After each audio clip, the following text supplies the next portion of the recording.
मध्य प्रदेश के कई जिलों में मेडिकल ऑक्सीजन की किल्लत के बाद सरकार एक्शन में आ गई है। आनंद फानन में ऑक्सीजन सप्लाई को लेकर सीएम शिवराज सिंह चौहान ने बैठक की, जिसमें महाराष्ट्र के अलावा गुजरात और उत्तर प्रदेश से भी ऑक्सीजन लेने का फैसला हुआ है।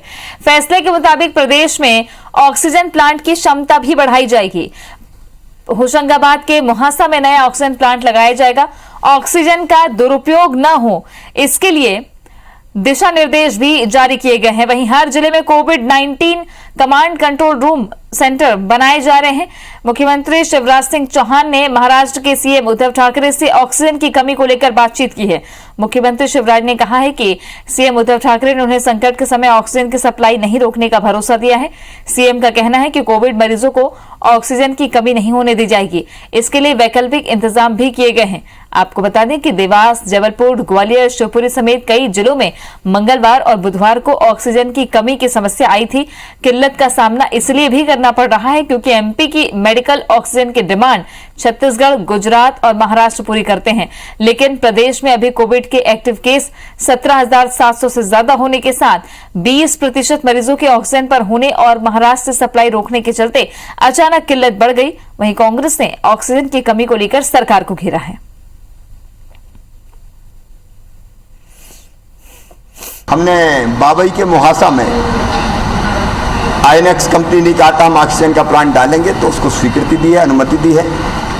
जल्दी उसका काम शुरू करेंगे और 200 टन ऑक्सीजन 6 महीने के अंदर बनाने की क्षमता का प्लांट खड़ा कर लिया जाएगा। मध्य प्रदेश के कांग्रेस के नेताओं से भी आग्रह करेंगे कि महाराष्ट्र में उनकी सरकार है, इसलिए वो भी उद्धव ठाकरे जी से बात करें कि मध्य प्रदेश की ऑक्सीजन ना रोकी जाए। देवास में जैसा पता लगा है कि 4 जानें चली गई ऑक्सीजन के न होने की वजह से। ये अरेंज करना चाहिए सरकार को, और नहीं तो जो आंकड़ा है जान जाने का और बढ़ जाएगा। इधर पूर्व सीएम कमलनाथ ने सरकार पर निशाना साधा है। उन्होंने ट्वीट करके संक्रमण के बढ़ते मामलों पर चिंता जाहिर की है और लिखा है कि ऐसे में प्रदेश मेडिकल ऑक्सीजन की कमी बेहद चिंताजनक विषय है। मैं महाराष्ट्र के मुख्यमंत्री से अपील करता हूं कि संकट के इस दौर में वे हस्तक्षेप कर महाराष्ट्र से मध्य प्रदेश को होने वाली ऑक्सीजन की आपूर्ति को वापस बहाल करवाए। प्रदेश के मुख्यमंत्री शिवराज सिंह चौहान से भी अपील करता हूं कि वे अन्य वैकल्पिक उपायों पर कार्य कर कोरोना महामारी के इस दौर में प्रदेश में ऑक्सीजन की आपूर्ति को सुनिश्चित करने के लिए प्राथमिकता से कार्य करें। प्रदेश में ऑक्सीजन के संकट को तात्कालिक रूप से हल करने की आवश्यकता है। लापरवाही के कारण हो रही मौतों की निरंतर शिकायतें मिल रही हैं। सरकार इस दिशा में ध्यान देकर कड़े कदम उठाए। बढ़ते संक्रमण के मामलों को देखते हुए अस्पतालों में आवश्यक बेड की संख्या सुनिश्चित करने के लिए भी सरकार कदम उठाए।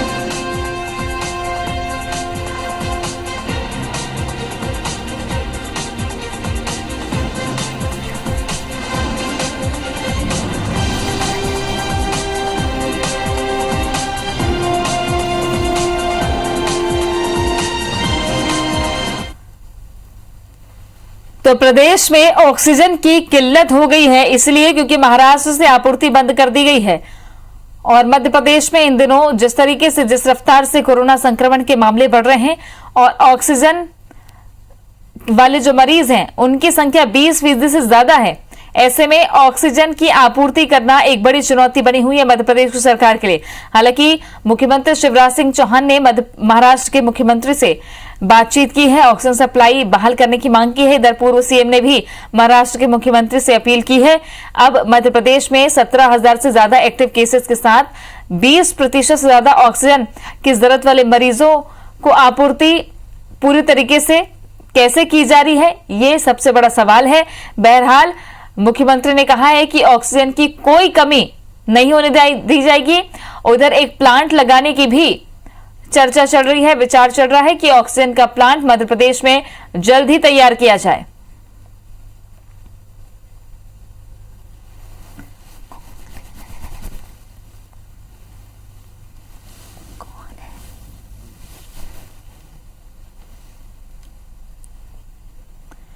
प्रदेश में कोरोना संक्रमण के बढ़ते मामले चिंताजनक है, ये ट्वीट किया है पूर्व सीएम कमलनाथ ने। और इसके बाद लगातार कांग्रेस निशाने पर ले रही है सरकार को।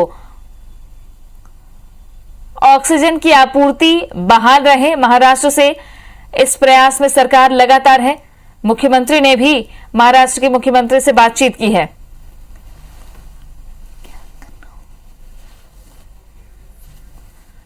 सुधीर दंडोतिया हमारे सहयोगी जुड़ गए हैं ज्यादा जानकारी के साथ में। सुधीर, ऑक्सीजन के संकट को तात्कालिक रूप से हल करने की बात जो है वो पूर्व सीएम भी कह रहे हैं, और इधर देखा जाए तो जाहिर तौर पर जो महाराष्ट्र से आपूर्ति होनी चाहिए थी वो कब तक बहाल की जाएगी, ऐसी कोई जानकारी? और प्लांट क्या दूर की कौड़ी है या उस पर भी बहुत जल्दी काम किया जा रहा है?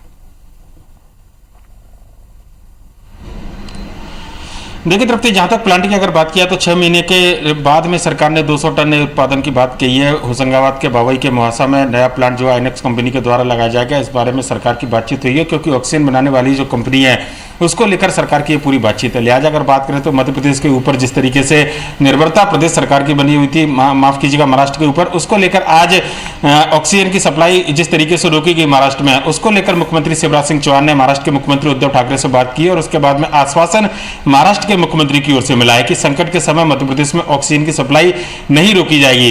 पर लेकिन अगर बात किया तो मध्य प्रदेश सरकार अब ऑक्सीजन को लेकर आत्मनिर्भर बनने की दिशा में आगे बढ़ रही है। लिहाजा मुख्यमंत्री ने यह बिल्कुल साफ कहा है कि मध्य प्रदेश न केवल महाराष्ट्र के अलावा उत्तर प्रदेश और गुजरात से भी ऑक्सीजन की खरीदी करेगा, बल्कि मध्य प्रदेश के अंदर भी 200 टन की क्षमता वाला एक बड़ा प्लांट जो है होशंगाबाद के बावई के मुहासा में लगाया जाएगा, जो कि 6 महीने बाद जो है पूरी क्षमता के साथ काम करेगा। पर लेकिन सवाल यही है कि जो कि कमलनाथ पूर्व मुख्यमंत्री ने ट्वीट कर उठाया, तात्कालिक तौर पर सरकार के पास में क्या विकल्प है और सरकार इस दिशा में तात्कालिक तौर पर क्या राहत देने की बात कर रही है, यह अपने आप में एक बड़ा सवाल है। लिहाजा अगर बात करें तो मध्य प्रदेश सरकार ने न केवल कंपनियों से बातचीत की है, बल्कि उत्तर प्रदेश गुजरात की सरकार से बातचीत के अलावा महाराष्ट्र सरकार से भी अब ये उम्मीद जताई जा रही है बातचीत के बाद में कि जल्दी मध्य प्रदेश के अंदर जो ऑक्सीजन की सप्लाई है वो पूरी तरह बहाल की जाएगी। हालांकि इस पूरे मामले पर सियासत भी देखने को मिल रही है, क्योंकि बीजेपी के जो दूसरे सरकार के मंत्री हैं, चाहे भूपेंद्र सिंह की बात की जाए या फिर दूसरे अन्य नेताओं की बात की जाए, वो महाराष्ट्र में कांग्रेस समर्थन सरकार की बात कर रहे हैं। लिहाजा कांग्रेस के नेताओं से इस बात की अपील की जा रही है कि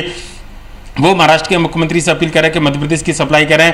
लिहाजा पूर्व मुख्यमंत्री कमलनाथ का ट्वीट अगर हम देखते हैं तो उन्होंने प्रदेश सरकार के ऊपर जो सवाल उठाए हैं उससे पहले उन्होंने उद्धव ठाकरे से अपील भी की है कि मध्य प्रदेश के अंदर जो ऑक्सीजन की सप्लाई होती थी उसको फिर से बहाल किया जाए। देखना होगा कि इस अपील का कितना असर पड़ता है, क्योंकि मध्य प्रदेश सरकार लगातार बातचीत की बात कर रही है, पर लेकिन लगातार मध्य प्रदेश के अंदर जिस तरीके से कोरोना के संक्रमित मरीजों की संख्या में इजाफा हो रहा है तृप्ति, ये अपने आप में बड़ा एक चिंता का विषय है। मध्य प्रदेश के अंदर 20% से ज्यादा मरीज ऐसे हैं जो कि ऑक्सीजन के ऊपर निर्भर है, जिनको ऑक्सीजन, और वो स्थिति इंदौर में ज्यादा बन रही है, क्योंकि इंदौर में संक्रमण के मामले तेजी से बढ़ रहे हैं। भोपाल दूसरे नंबर पर है जाहिर तौर पर सुधीर, और हमारे साथ में दीपक भी जुड़े हुए हैं इंदौर से। सीधा ले चलते हैं आपको इंदौर, दीपक यादव हमारे सहयोगी। दीपक, इंदौर में जितनी तेजी से शुरुआती दौर में इस कोरोना संक्रमण के मामले बढ़े, जाहिर तौर पर ऑक्सीजन की जरूरत पड़ी है और अभी भी वो स्थिति है, कोई इतर नहीं है। अगर इंदौर के अस्पतालों की बात करें, सरकारी व्यवस्थाओं की बात करें, तो ऑक्सीजन कितना जरूरी है, कितनी किल्लत है और इंदौर में? देखिए बिल्कुल, हालांकि अभी तक इंदौर में ऑक्सीजन की कमी का कोई मामला सामने तो नहीं आया, लेकिन निश्चित तौर पर जिस तरीके से कोरोना पेशेंट्स की संख्या बढ़ती जा रही है और लगातार जिला प्रशासन के द्वारा बेड की संख्या बढ़ाई जा रही है, क्योंकि अब जो कोरोना पेशेंट है उनके पास जो है बिस्तरों की काफ़ी कमी है, उन्हें एडमिट करने के लिए हॉस्पिटल्स में अपनी ज़्यादा जगह नहीं है, इस वजह से निजी हॉस्पिटल को एक्वायर किया जा रहा है। लेकिन साथ ही साथ जो पड़ोसी जिले हैं, अगर हम बात करें देवास की, तो वहाँ पर बिल्कुल कल 4 लोगों की मृत्यु का मामला निकलकर सामने आया, जो कि ऑक्सीजन की कमी से बताई जा रही है। चूंकि इंदौर में अमलतास हॉस्पिटल को अधिकृत किया गया है, जहां पर कि कोरोना पेशेंट का इलाज किया जाता है, और इस हॉस्पिटल में केवल इंदौर ही, केवल देवास ही नहीं बल्कि आगर मालवा, शाहजहांपुर, जो आसपास के अन्य जिले हैं, वहां के मरीजों को भी शिफ्ट किया जा रहा है। लेकिन इस अस्पताल की लापरवाहियां पहले भी कई बार सामने आ चुकी हैं। खुद मरीजों ने अपने वीडियो बनाकर शेयर किए थे, और कल भी इसी तरीके का मामला आया, जहां पर कि आगर मालवा के एक पेशेंट ने शिकायत की थी कि यहाँ पर ऑक्सीजन नहीं मिलने की वजह से मरीजों की मौत हुई है, और 4 मरीजों की मृत्यु का सामने भी आई। हालांकि इस पूरे मामले पर आधिकारिक तौर पर किसी तरह से कोई पुष्टि नहीं की गई, लेकिन अधिकारी ये बात मानने के लिए जो है लगातार कोशिश कर रहे हैं कि ऑक्सीजन की किल्लत नहीं है, और खुद चिकित्सा शिक्षा मंत्री श्वास सारंग ने भी इस बात को माना है कि ऑक्सीजन की कमी है, लेकिन ऑक्सीजन की पूर्ति की जा रही है। लेकिन अमलतास हॉस्पिटल को लेकर जो बात निकलकर सामने आई है, उसमें अधिकारियों के द्वारा लगातार ये कहा जा रहा है कि ऑक्सीजन की कमी से नहीं हुई है, लेकिन जो पेशेंट्स हैं जो वहाँ पर भर्ती है उनके द्वारा बाकायदा शिकायत की गई। उनके द्वारा कहा गया है कि मरीजों की इस तरह की स्थिति है कि उन्हें खुद के लिए ऑक्सीजन सिलेंडर के प्रबंध करने पड़ रहे हैं। तो भयावह स्थिति और बिल्कुल निश्चित तौर पर आने वाले दिनों में अगर कोरोना संक्रमित मरीजों की संख्या इसी तरीके से बढ़ती है तो ऑक्सीजन की पूर्ति सुचारू रूप से करना काफ़ी बेहद जरूरी हो जाएगा, क्योंकि ऑक्सीमीटर एक सबसे बड़ी थेरेपी है जहाँ पर कि कई ऐसे पेशेंट्स रहते हैं जिन्हें कि सबसे ज़्यादा जो दिक्कतें होती हैं वो ऑक्सीजन की वजह से होती है। कोरोना संक्रमित होने के बाद जो मरीज हैं वो तो ठीक हो जाते हैं, लेकिन कुछ मरीज जिन्हें कि ऑक्सीजन की कमी लगातार बनी रहती है तो उनके लिए ऑक्सीजन पर्याप्त मात्रा में होना बेहद जरूरी है। और इसी वजह से कई मृत्यु के जो आंकड़े हैं वो ऑक्सीजन की कमी से ही बढ़े हैं। और हालांकि सभी को लेकर जांच की बात कही जा रही है, लेकिन अगर हम बात करें तो फिलहाल ऑक्सीजन की पूर्ति को लेकर सभी जगह पे कवायदें जारी हैं, लेकिन आसपास के क्षेत्रों और खास तौर पर देवास में जिस तरह की घटना निकलकर सामने है तो उसके बाद अधिकारी भी चिंतित हैं और ऑक्सीजन की जो पूर्ति को लेकर लगातार भोपाल स्तर पर, राजधानी स्तर पर प्लांट की एक तरफ बात चल रही है तो दूसरी तरफ महाराष्ट्र के मुख्यमंत्री से भी बातचीत चल रही है। पूर्व सीएम भी अपील कर रहे हैं तो मुख्यमंत्री शिवराज सिंह चौहान भी इसी दिशा में लगे हुए हैं। देखना है कि आगे कब तक बहाली होती है और क्या मैनेजमेंट अभी ऑक्सीजन को लेकर किया जा रहा है। शुक्रिया आप दोनों का तमाम जानकारी के लिए।